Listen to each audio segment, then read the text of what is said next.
Hey, I'm Scott, and I'm an American in Bangkok. I got a letter. Hey, Scott, my name is. I had two questions for you. I was wondering if the law in Thailand was anything like the U.S. No, not really. Um, I don't think there's any jury trials in Thailand, but I could be wrong. But it's not really the same. I don't know what that matters to you, but don't get in trouble, and you shouldn't have any problems with the law. It's as simple as that. The other thing I was wanting to know is I've seen people build a small house from 3 Gs to 12 Gs. Who's a group of people I'd get in contact about that? I'm not really looking to meet a woman right away. I want to know the cities first, and I don't know if you made a video about passports to travel A to B. I'm a veteran who's living on my pension and thought if it was anything like people said, then I'd be fine.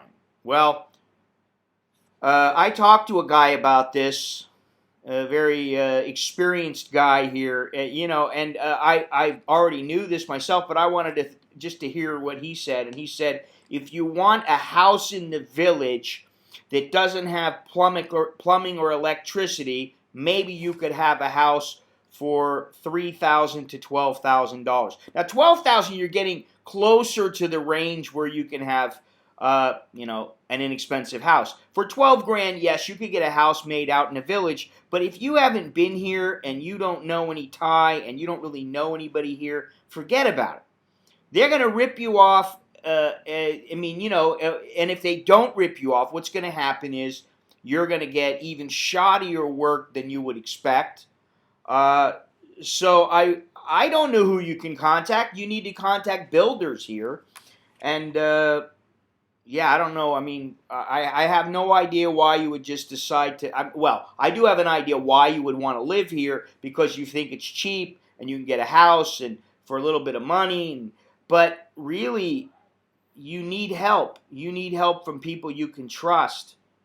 And you certainly don't go into something like this when you can't trust the builder, because first of all, you don't know the builders. Second of all, you don't know Thai. You don't know Thailand. And you don't even know about the passports.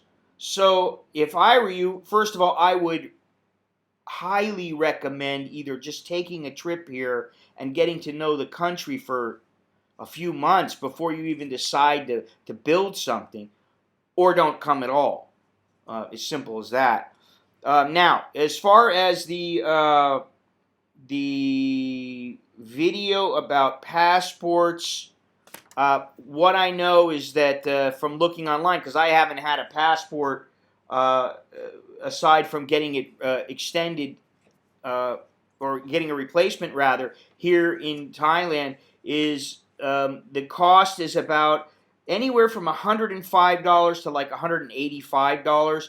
You can go online to just type in U.S. passport, and you go to the very first link that pops up is the State Department website, and you'll just click on that link. It'll take you right to all the information you need. It'll ask you several questions. I think it's travel.state.gov, and then you get to the passport section, but it'll ask you some questions, and then basically you'll get to the page where it says evidence of U.S. citizenship, and you need to provide one item, whether it's a birth certificate or previous U.S. passport, a consular report of birth abroad, certificate of naturalization or citizenship, yada, yada, yada. But you got to go to this page, and it's not a big deal, but you could get the passport in 4 to 6 weeks. It costs you $105, or you can get it in like a week. Let me see here. Is it a week? You could, let's see here, edit the standard processing. 2 to 3 weeks for expedited processing. That costs an extra $60. And overnight delivery, which is an extra $20.66. So, if you wanted to have it in 2 to 3 weeks, it would cost you $185.66. So, yeah, that's about the size of it. So, that's all I got. I know that's probably not real helpful for you, but you're gonna have to do some of this stuff yourself. Uh, I wish there was more I could do to help you, but really, there's not.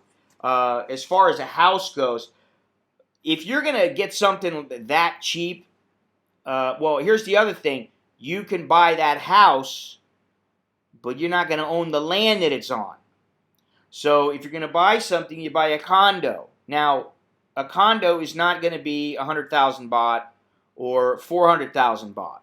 You're looking at least 7 or 800,000 baht, anywhere up to a couple million baht, which is just figure it's about 33 baht to the dollar. So do the math. If you purchase a condo, now that's a different story. You could purchase a condo, you pay for it in cash, and then you're better off that way. But if that's all the money you have to put down, you're